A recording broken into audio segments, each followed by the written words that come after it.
And I absolutely love that you said that, because you hit the nail on the head, man. For some reason, I feel like we have a culture nowadays that is more about instant gratification, right? We're like, we do things, and if we don't get immediate results, then hey, maybe this isn't for me, man. I love that you put in the work. You put in the work. You created your own platform. Essentially, you created your platform by creating the meetup, right? You went out, you did your due diligence, you pretty much built a team, i.e. the other real estate agent that you worked with. I love that. You just put in the work, and you talked about planting the seed at the beginning with the Instagram and basically everything that you've done. And now you're starting to bear those fruits, and man, they just don't, those apples just don't stop falling, man. Like it's raining money now, right? And so it's awesome, man.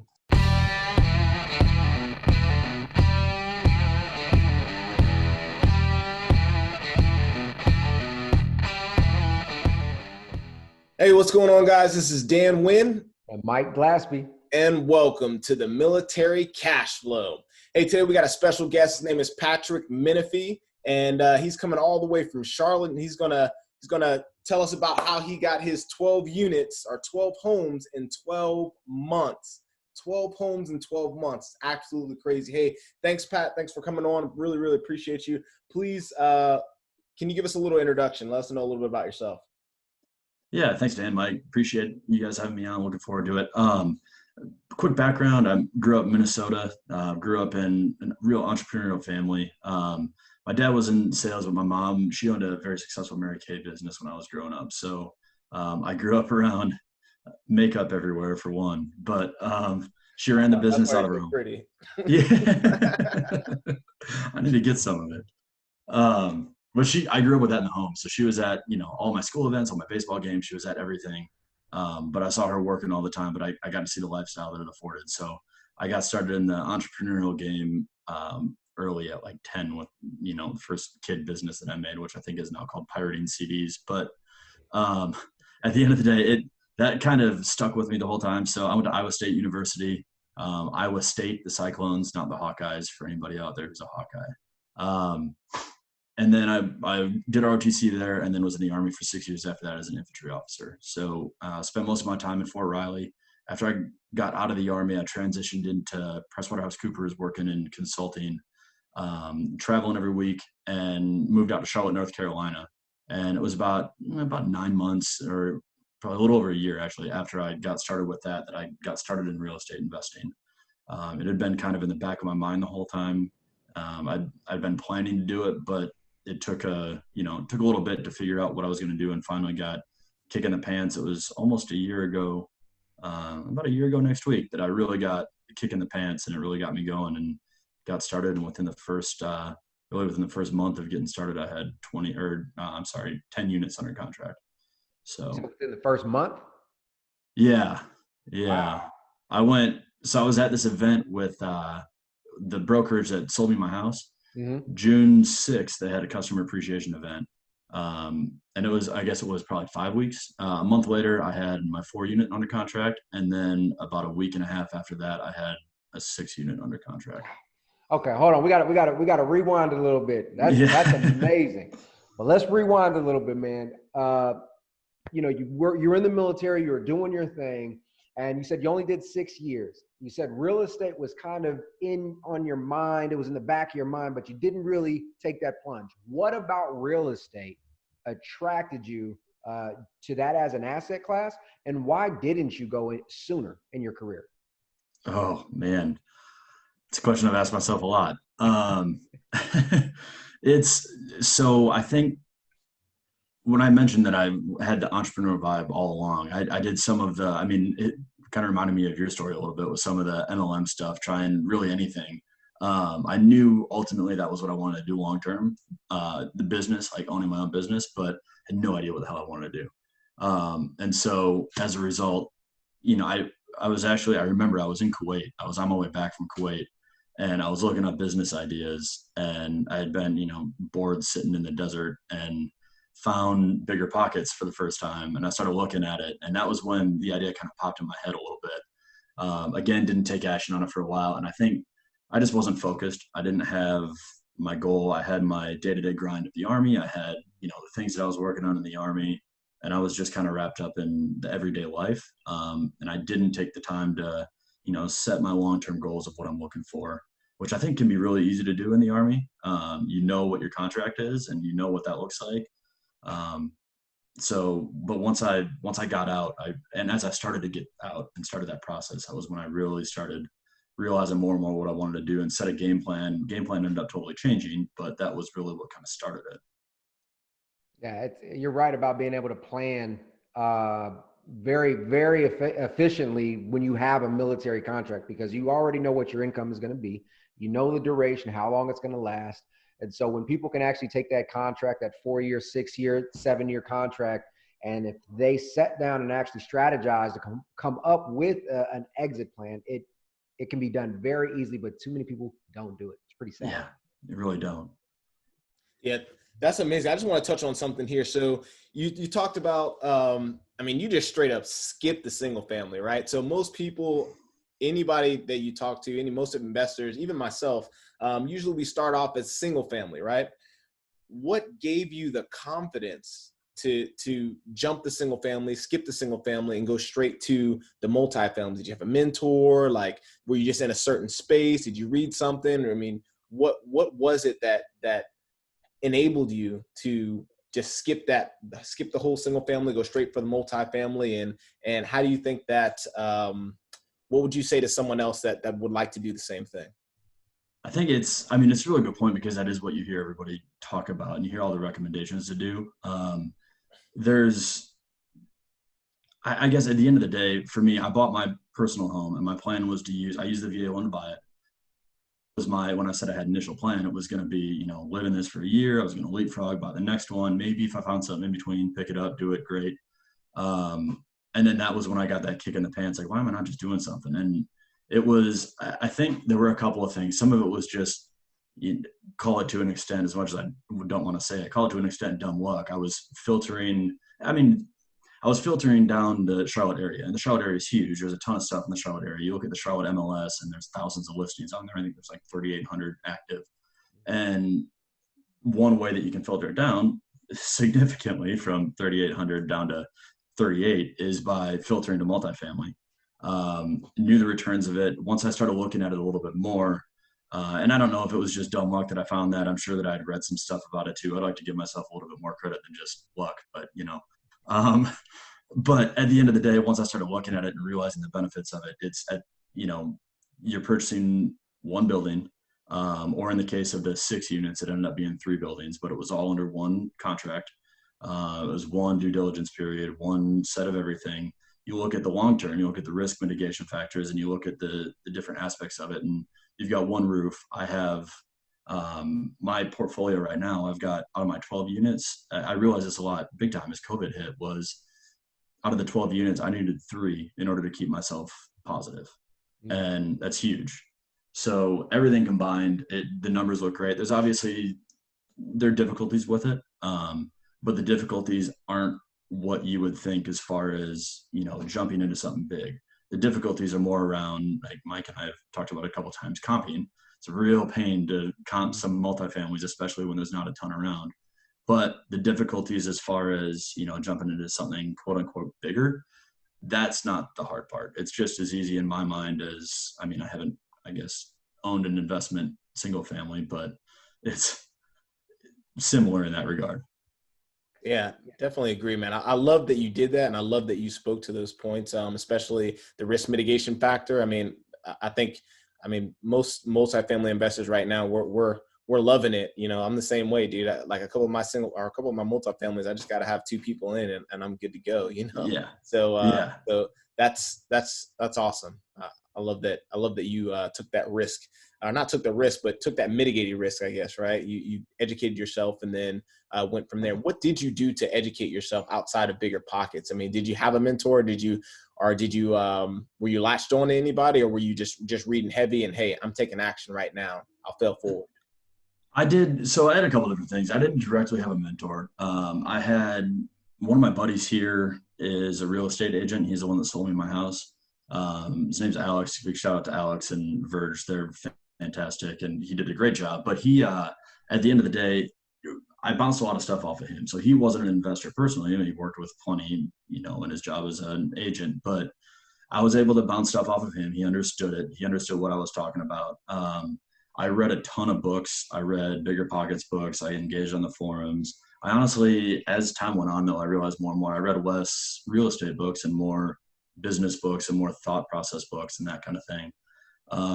But one of the other things that I did was I pulled together, as I was going through Bigger Pockets on the forums, everybody talks about a meetup. I couldn't really go to meetups because I travel every week for work. So up until COVID hit, Monday through Thursday, I'm living out of a hotel room. So I could never go to any of the meetups, but I did start seeing a bunch of people. I had the filters set up on Bigger Pockets. And so I would get notifications and alerts when people would come in and start talking about Charlotte area.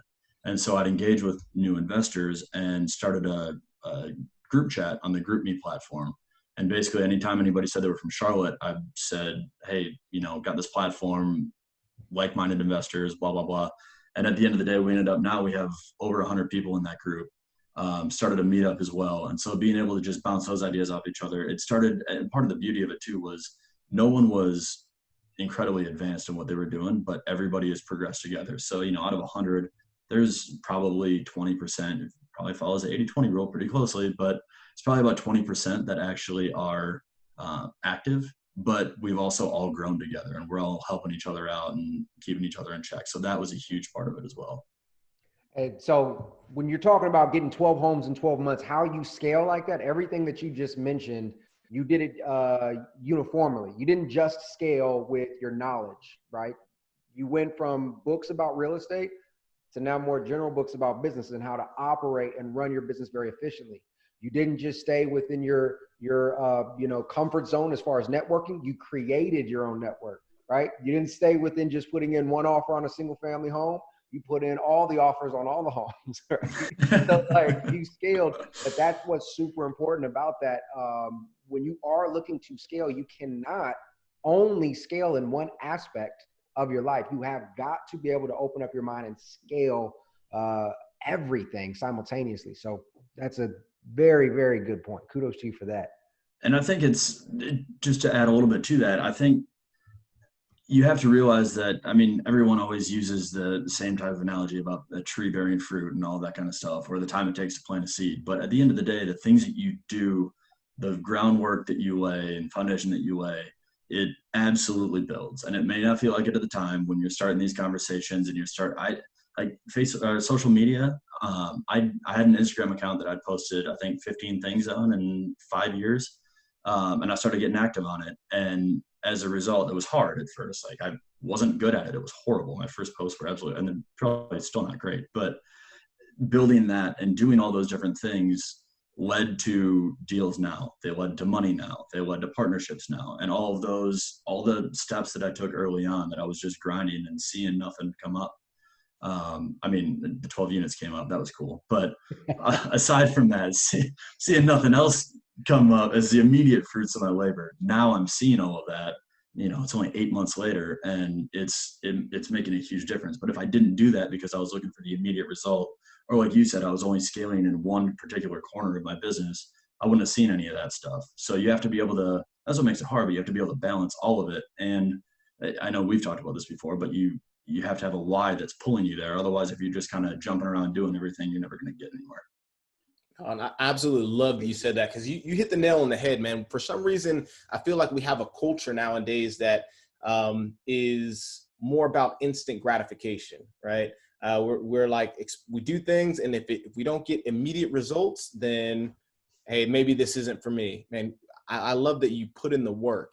You put in the work. You created your own platform. Essentially, you created your platform by creating the meetup, right?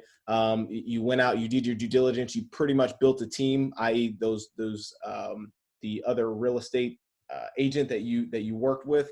I love that. You just put in the work, and you talked about planting the seed at the beginning with the Instagram and basically everything that you've done. And now you're starting to bear those fruits, and man, they just don't, those apples just don't stop falling, man. Like it's raining money now, right? And so it's awesome, man. It's awesome. And you have everything lined up. Now you mentioned you have to tie it to a why. Now, was there a why? Was there like an event that happened in your military career? Because I know that you were always entrepreneurial, but was there something that said, you know what, I have to get this rental portfolio going. I have to create this passive income. Is there a why to that? Yeah, there are a few different layers to it. One was, there was a very big spark for me. I mean, as I was getting out of the Army, there was as you transition, there's a lot of things that go through your head. There's a lot of things that you try to do as you move into your next job. So that was one thing. But I transitioned out in beginning of 2018, and I started my job in May, and then I turned 30 in November. And right around that time, I had kind of that realization of, 30 isn't old, but at the same time, it's also like, aside from I had a successful Army career, I had a great life, everything was good, but what did I really have that I was building that I could show for it? That started it as kind of the kick in the pants. Right around the same time, my dad got really sick. And so kind of building, I talked about my mom at the beginning, she passed when I was in college. And so having that as a driver between the two of them, that was definitely a part of the why. And then that kind of set really the long-term thing. And so I knew that I always knew that a job wasn't something that I wanted to do long-term. I would use it as a stepping stone. And that was going to be that. But really tying it back to, I knew that I wanted to do something that was impactful. I wanted to do something that was big and would actually truly make a difference. Right around that same time was when Hurricane Florence hit.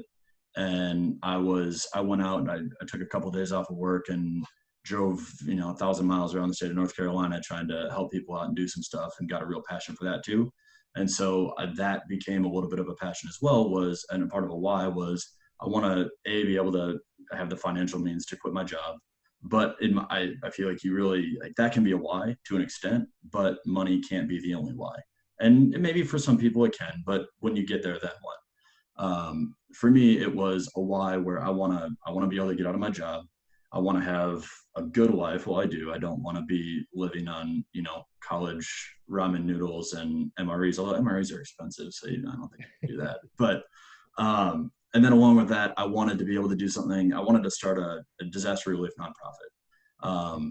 And so being able to do that, I didn't want to do that while living on ramen noodles. I wanted to do that while actually having an income as well, and have the financial means to support that business and support that nonprofit. And so all those things combined have added, and I know that went in a few different directions, but all of it really ended up tying together to being, this is why I want to do this, why I want to get there. And this is, these are the steps I need to take to get there.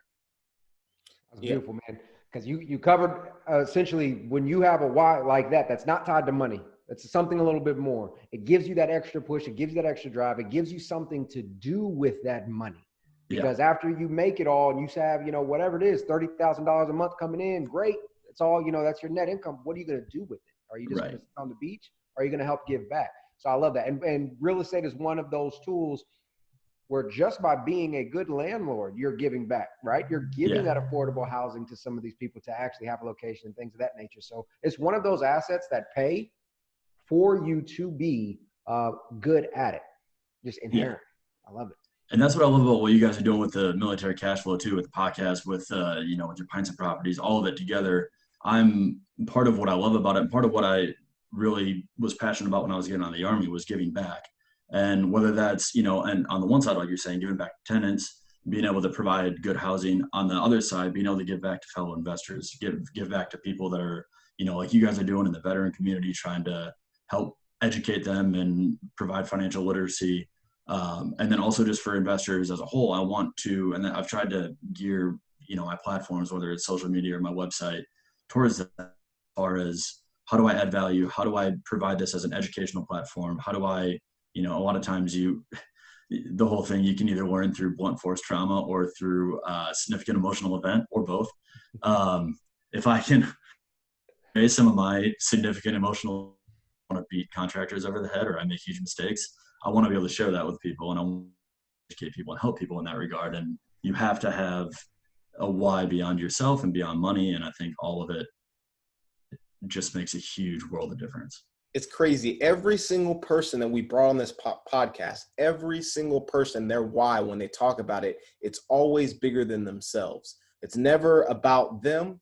It's never about the money, because the money is just a byproduct, right? The money is just a byproduct of you going out and putting out those, I like to say, good vibes, right? Just putting out those good vibes, like karma, doing good for the world, just being a good person, right? And money is a byproduct of that. And I love that you touched on that, and you even said it. It's more than just money. It's more than just about me and myself. It's always about something bigger and something greater than themselves. And I think those are the people that end up changing the world. Those are the people that end up really, really pushing everyone around them forward, right? I love it, man. And on Because that, if you're not here to make a difference, what are you doing? Yeah, exactly. It's like, what are you doing? What's your purpose, right? But another thing that a lot of people don't realize is when you have that why, like, so for you want to be able to give back. It also gives you somewhat of a stopping point, right? So how many homes are we going to get, right? Maybe it's 12, maybe it's 10, maybe it's the 12 homes in 12 months that bring me that $10,000 a month. And then at that point, now I have the financial freedom to do everything that I've been set out for my intentions, right? Now it helps you kind of set that barrier. So you're not just acquiring properties to the 200 doors for no reason, right? It gives you those kind of guiding measures as well. Yeah. I mean, I don't think I could stop at that point. I think I'm a little bit too competitive to do that. We'll never. Typically, the more deals you have, or the more deals you do, especially the more cash flow you have, the more you're actually able to help other people. So it's kind of an awesome cycle that you kind of go through. But hey, so let's get into some of these investments, right? Let's get into some of these deals. Let's talk about your first deal, or your first couple of deals, because you said they were pretty much back to back, I think 2 months. What do they look like? So we got a lot of people out there listening. They're afraid to take that first step. They're afraid to take that action and get into it, right? But then you did 4 deals, and then you did you did a 4 unit, and then you did a 6 unit right after that. What did that look like for you, as far as financing it, as far as doing the due diligence, as far as finding it, all those things? Can you speak to that, please? Yeah. So both of them were actually on the MLS. One of them, they'd both been on the market for a while. The fourplex, I now understand why, because it's been a pain in my butt. It's part of why you can see trim in the background of my video.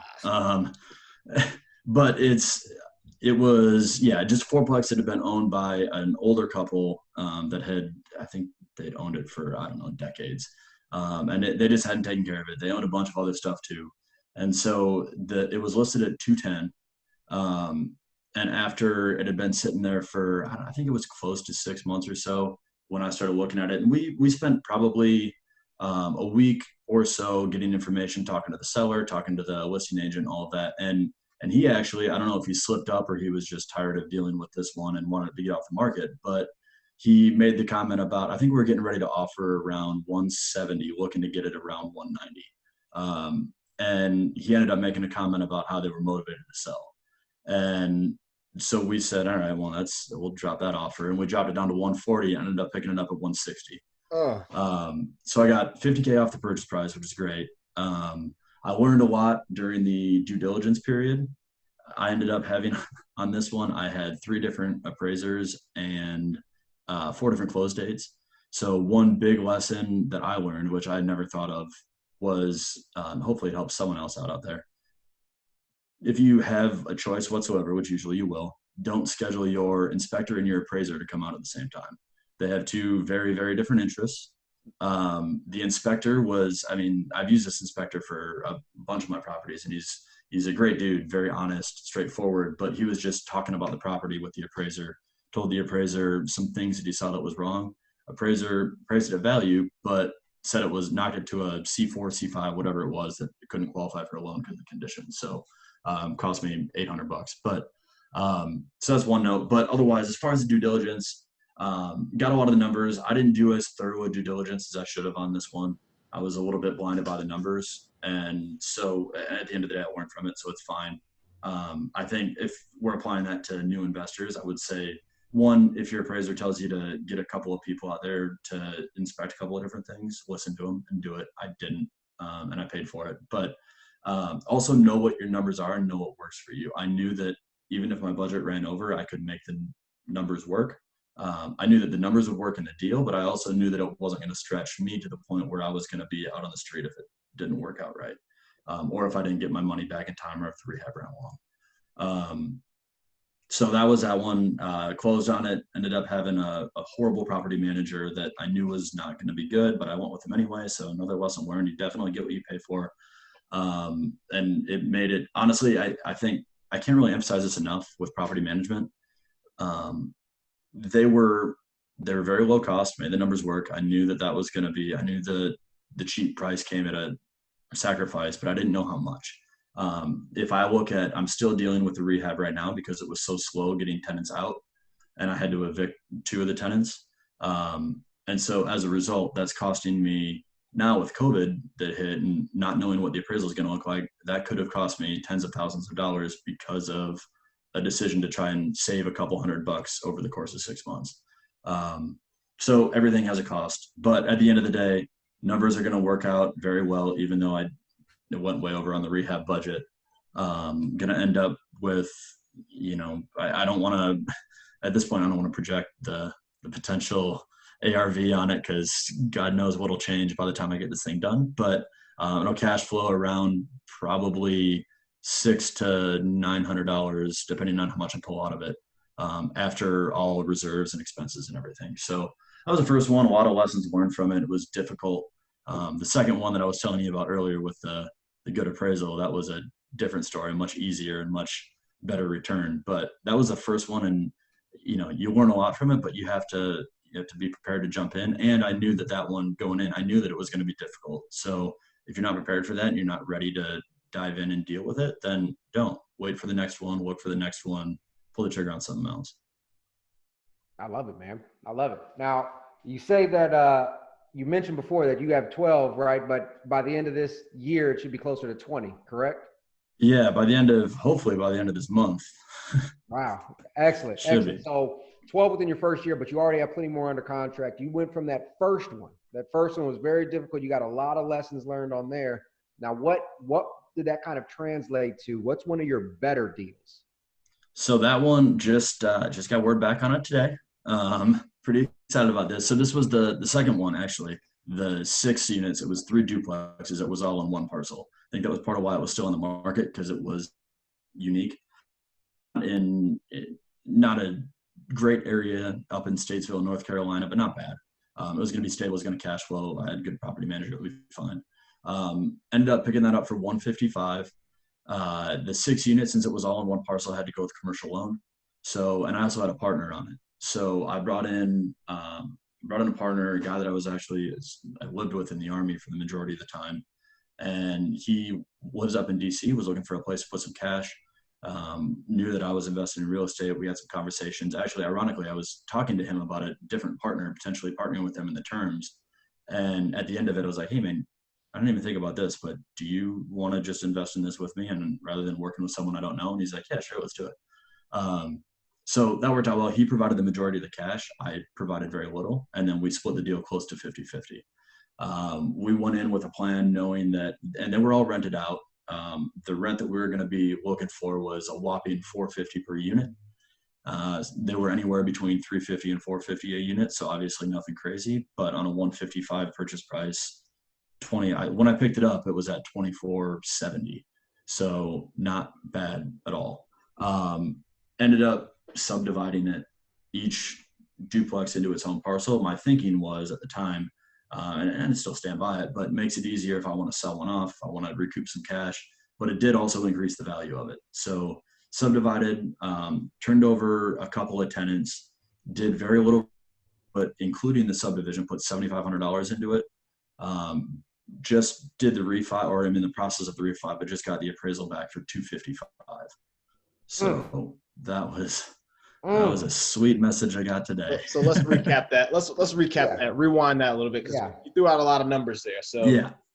So you got a 6 unit, right? 3 duplexes, 1 lot. You got a partner that used to live with another military member. I'm assuming you guys share the same values, right? So you went out, you did some networking. Hey, let's partner on a deal. You split it into parcels, basically 3 different duplexes now they have their own tax ID, so that they can be sold in separately, so that you get a little bit more value out of each duplex, right? So initially you bought for 155. You said you put total 7,500 into this asset total. Yep. $7,500. That puts you at 162,500. $162,500 is your all in. And you just got an appraisal for $255,000, about $90,000 over what your all in price is. Do I got that right? Yeah, you got that right. That is absolutely phenomenal. That is phenomenal. All right, I'm still kind of scratching my head. And then you said what are you cash flowing now? I'll end up cash flowing about $750. We didn't do cash out. Yeah. We did rate and term with a line of credit. Okay. So That's we actually dropped the payment $50 by the rate being lower, and then have a line of credit it'll end up being a line of credit for around $70,000 to $75,000, available at 4.5%. So now, what do you plan to do with that? I'm buying a yacht, man. Hell yeah! You guys got a boat. No, but yeah. I'm assuming. Are you serious? I'm assuming. No. I'm not. Yeah, I just wanted to make sure before I threw out another joke. I wasn't going. So what do you play? I'm assuming you're going to buy some more property, right? Yeah. So I know this guy out in Fayetteville that has a couple of things that might be a potentially good deal. Guy with a beard. Beard? I'm trying to grow. You might have met him. Is that bald? Oh, Mike. He's been trying to grow hair in, but it's not working. Yeah. Let's calm it down. Let's calm it. So I was actually talking to my partner today. So I have me and my partner on that one. We made that decision was, I proposed that to him. At the end of the day, the cash that we had in the deal was primarily his money. About 90% of it was his. And so it was either, look, we can do this, we can refinance it. I had provided him the information on what we had gotten so far and what some of the options were, but I basically let it out as, we go this route, we go the cash out route. The best bet that we were going to get was either a pretty high rate or as a portfolio at about 70 to 75% ARV, or it was going to be individually refinance each duplex, and closing costs were going to eat us alive, because especially right now with COVID, each one of them was charging points. It was either that, and we would pull out maybe $30,000, or we can go this route. This lender is doing 80% loan to value on the line of credit. And so now we're talking about, trying to figure out and make sure that we're aligned on what exactly next. But neither of us expected this to come in at 255. We were both thinking around maybe 210. So that obviously gives us an extra 45 to play with, which is helpful. So we don't have exactly a set plan yet. Just got the refi back earlier today, but it'll definitely go into other deals. And we're, trying to decide if that's going to be to the tune of, using the 75 as a down payment for a larger deal, or using the 75 as cash to buy the next deal, burr it, replenish that, and continue going that route. So that'll more than likely be the option, but guys, I want everybody to rewind and just listen to this entire thing again, because you did an out-of-town property, so long-distance investing with an out-of-state partner, where you got a property, subdivided it, then did a rate and term refi with a line of credit. That right there, some people are probably scratching their head like, what just happened? But this is how you are going to scale to 12 homes in 12 months, is through creativity. Because you didn't just have $400,000 that you put as down payments. You got extremely creative with your resources and you made it happen. But that's beautiful. For anybody that's listening that isn't really comfortable with subdividing, with the BRRRR method, right? Or with the cash out refi, rate and term refi, start educating yourselves, guys. Look into this stuff and really see how, once you kind of put all the puzzles together, the sky's the limit. And that's how you're going to go to those 12 homes in 12 months. I'm sorry, 20 homes in 12 months. That's how you're going to do it. That's amazing, man. And also, I'm going to throw a quick plug in there really quick. If you have any questions about this stuff, Pat's definitely in the Military Cashflow Facebook group. So if you have any questions about this stuff, feel free to join in the group and ask away, because that's what this is all about, man. Helping other service members out. So, yeah. And Mike, you brought up the point of, you need to Warren, if you're not comfortable with these things, if you're not comfortable with BRRRR or subdivision, I'll tell you what, man, I knew nothing about subdivision. I was flying by the seat of my pants. I had absolutely no clue. I called up a guy and was like, hey, do you subdivide a property? I probably didn't even say that. I probably said something stupid. And he's like, yeah, this is what we got to do. Yeah. I just want these to be separate these. But you just figure it out. Yeah, if you wait until you're comfortable with everything, you're never going to get there. You need to be comfortable enough to start taking action.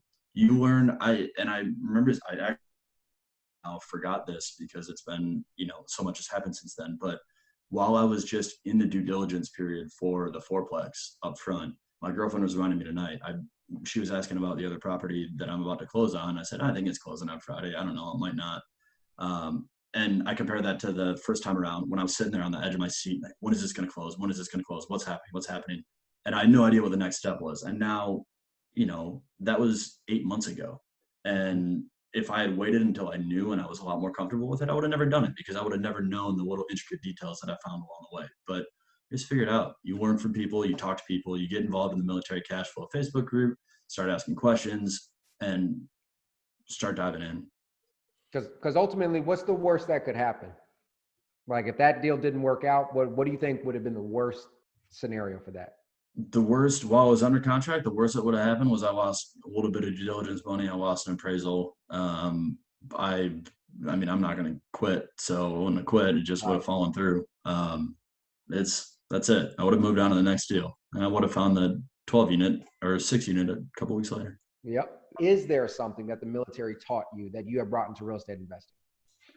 Yeah, I think I had that when I started to a small extent, the never wanting to quit anything, except piano lessons. But aside from that, everything else, I had it to an extent. The Army definitely taught it more and more. I think the biggest thing that the Army carried over, or that I carried over from the Army, is that flexibility, and the being comfortable, being uncomfortable.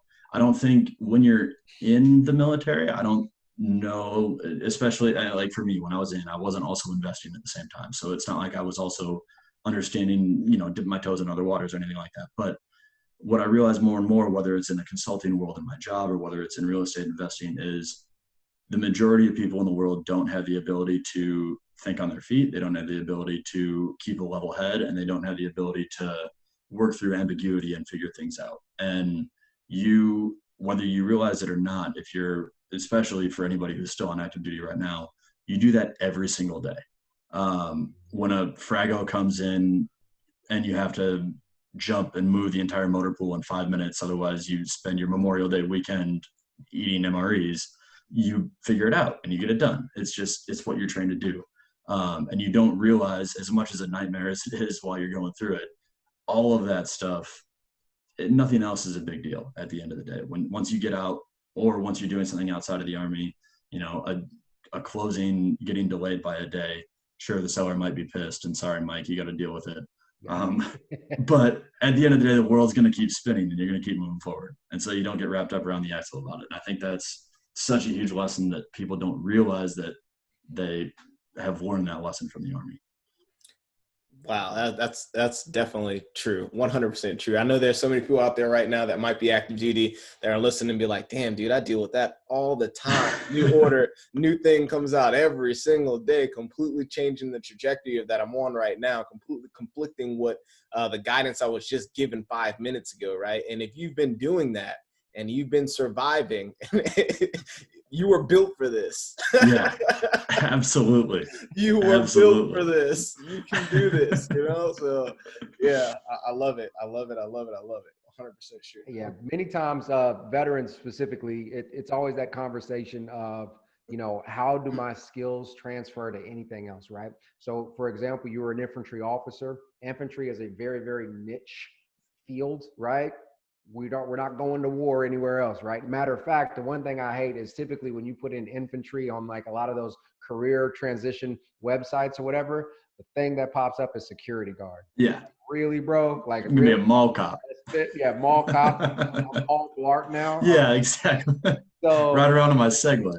Exactly. So it's super important to understand that there's a lot of other skill sets that the military really does provide. So for all the veterans out there, guys, we have leadership, we have discipline, we have stick-to-itness. I think there's probably a better word for that, but you guys get my point here. and it's really important to be able to take that into any field. They're all transferable skills, especially the ability to take action. And just like you said, just deal with the BS essentially. You know, if you can think on your feet and you can work on your feet and you can deal through that and still have calm nerves and still be able to function, right? You're built for this, man. You can easily do this. 100%. I think the one other thing, I didn't really think about the translation to the Army as much until right now, but we talked before about, I don't know if we call it risk mitigation or risk aversion, but when you do anything in the Army and you do any training event, or if you filled out a stupid, I don't know what the risk assessment forms are anymore, but I remember every time it was a nightmare. And you just copy and paste everything. But at the end of the day, when you go into those things, when you go into just anything in the military, you know that the risk is never going to be zero. And so you have to understand, based on the event that you're doing, a live fire is going to be more risky than if you're running around with blanks. Any type of drill is going to be a little bit safer than if you're sitting in your, anywhere. Apparently I haven't been in the Army for too long and now I'm forgetting everything.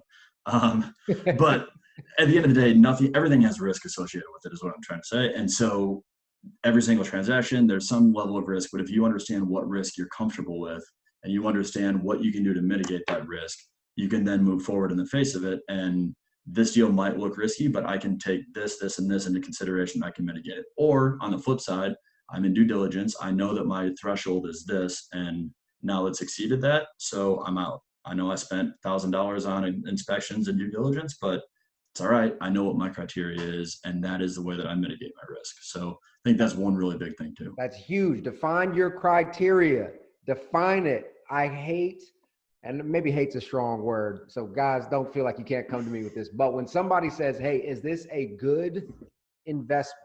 And they come to me and they ask me to define a good investment for them. That is the wrong answer. You have to define your criteria, whatever your cash on cash return is, whatever your IRR is, whatever it is, you have to be able to define your criteria. So just like Pat said, when all of a sudden it crosses that threshold and it's no longer a good investment, it's not because you defined your criteria. You now can walk away without leaving the emotion into it, and it becomes a very plain, straightforward transaction. Either I'm going to move forward or I'm not. That's beautiful. And you hear in people talking like with baseball all the time about a very good Hall of Fame average is 300 or 330. At the end of the day, you hear about, we talk about today a lot, 12 homes in 12 months, but I also had I think I had 12 units. Yeah, I had 12 units in 3 deals that fell through in that same time as well. So it's not, we sit here and we talk about the good ones and we talk about the success stories. I also had money, a couple $1,000s that went into due diligence and inspections on deals that didn't go well. And so you work through it. I knew and same thing with what we were just saying, I knew what my criteria was on those. And so as soon as it surpassed that, I was out. And so just because there's a couple of good deals that came my way and I acted on them and it went well, doesn't mean that every single thing that I did went well. And it certainly didn't. There were plenty of times that I wanted to pull my hair out. I see Mike has already done that. So I didn't go that far, but I had to. Okay. Yeah, man, that's awesome, dude. I love the story. I love how you've translated or incorporated some of the things that you learned in the military in your business as well, and the whole way that you went about it. If there was anyone else out there that's trying to do something similar to what you're doing, or someone that's just starting out, because we have a lot of people that we talk to on a daily basis that are just starting out and they need that little push, right? What is one piece of advice that you would give to them? The one piece is hard. Well, let's say I'll give you two. Two. Okay. All right. Perfect. I think, and we've talked a little bit about quite a bit about both of them, but one is having a purpose and why. And then the second one is taking action towards that why. So once you know what you're working towards and you have a reason, like last night I was out working on this stupid fourplex until midnight when I had to get up and work in the morning. It was the last thing that I wanted to do, but I knew why I was doing it. And so having the why and then taking action, like we talked about before, you can't ever have a perfect scenario. You can't ever have everything lined up perfectly before you take the first step. So take that first step, identify what your criteria is and why you're going towards it, and then just do it. A good plan violently executed now is better than a great plan executed next week, right? George Patton, General Patton, probably maybe mess it up just a little bit, but you That's guys fine. know what I'm talking about. Yeah. So, 100% agreed. 100% agreed. That is said more often than not on this podcast. Most of our guests say take action. Take action, take action, take action, guys, because you will never get to the finish line until you start to move forward. Period.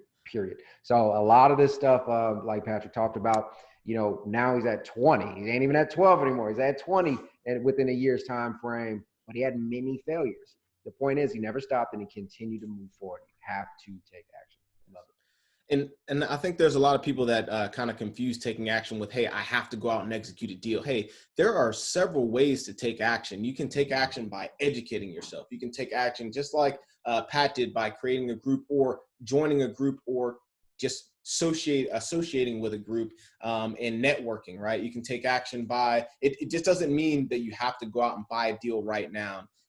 That preparation phase, that takes some time as well. All of that can be taking action, right? As long as when it comes down to, hey, you find a good deal and you've met your criteria, you're actually going to go forth and write an offer on it, not just, stay stuck in the analysis paralysis phase. So don't feel like if you're listening to this and, hey, man, right now my money's not right now, and I got to save, I need to save a little bit of money. I need to, fix my credit or do all those things. You can still educate yourself. You can take courses, you can network. Through networking, you'll likely find a person that can show you a creative way to do it, like Pat's been talking about, to where you might not need to put that much money through. So don't feel like you have to stay isolated, while you're doing this. You can take action by doing many things, not just executing an actual deal. So just understand that. And keep it in front of you too. I did this early on and now I've started to do it more and more. And Mike, I saw you had the 10X Cup. Grant Cardone talks about in his book, writing down your goals. He said he did it every morning, every night. And I started doing the same thing. I didn't do it every night. Maybe a couple mornings I didn't do it. But at the end of the day, I wrote them down and kept it in front of me. It keeps it as a reminder. And then I started doing that on a quarterly basis, a weekly basis, and now a daily basis. And having those, it's so easy to have a why, and then all of a sudden 6 months to a year passes by and you haven't done anything on it. But when you have that reminder in front of you every single day, I've got it on my mirror, I've got right in front of me and right behind my camera, I've got the lessons and the effects from the Tribe of Millionaires. Like I've got this stuff all over the place. And now it's just every single day I see it. And so I can't not move forward towards it because I have constant reminders of what I need to be doing and what I'm essentially giving up if I don't. Love it. Love it. Hey, so Pat, how can our guys get in contact with you? How can our listeners get in contact with you if they want to hear more from you or learn more about you? Reach out via social media. You mentioned Facebook. I'm on the Military Cashflow group. Reach out on Instagram. It's at InvestDGP. My website, www.investdgp.com. And then feel free to email me as well. It's just patrick@investdgp.com. So any of those work well. Excellent. Hey, all those links will be down below as well. So make sure you check out the show notes so you can get in contact with Pat if you need to. If you're watching this on YouTube, make sure you hit that like button, hit that subscribe button, hit that notification bell so you can continue to get these dope ass videos from us. Also, if you're listening to us on podcast, make sure you leave us a 5-star review. We really appreciate that. Am I missing anything, Mike? Nope. Share it, guys. And then obviously come out to the Facebook group. For anybody who is looking to find a savvy real estate investor in your market, guys, you can reach out to us and we will help connect you with somebody that's already been vetted, right? Somebody who knows investing very well, and we will get you connected with them in your local market. So please feel free to reach out to us with that as well. But Pat, thanks so much for coming on, man. Dropping these knowledge bombs, these nuggets of fun flavor. It was amazing, man. Happy to have you. I don't know. Don't worry about that. Thank you, guys. It was fun. I really appreciate it. Hey, yeah, I had a good time. Thanks, Pat. Really appreciate you coming out. Hey, with that, this is Dan Wynn. Mike Glaspie. Signing off.